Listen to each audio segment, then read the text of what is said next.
Január 2022.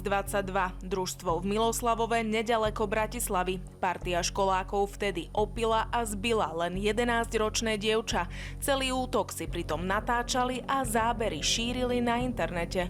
Surová bitka vtedy pobúrila širokú verejnosť. Do šikany bolo zapojených 10 vtedy maloletých a podľa súdu len zásah niektorých z nich zabránil tomu, aby to nedopadlo ešte horšie. Dôvod útoku bol pritom banálny. Že som vylila kofolu, začala do mňa liať alkohol a viac si nepamätám. Že je na kramároch, dobitá, opitá.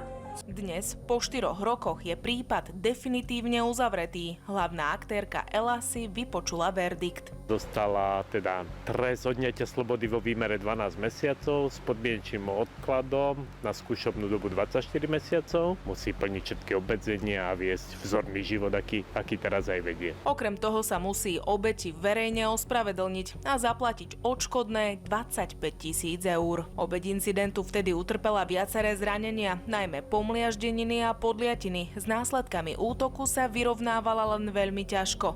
Pridali sa aj depresie a psychické problémy má dodnes. Rozsudok odznel tu v Justičnom paláci v Bratislave a je definitívnou bodkou za týmto prípadom.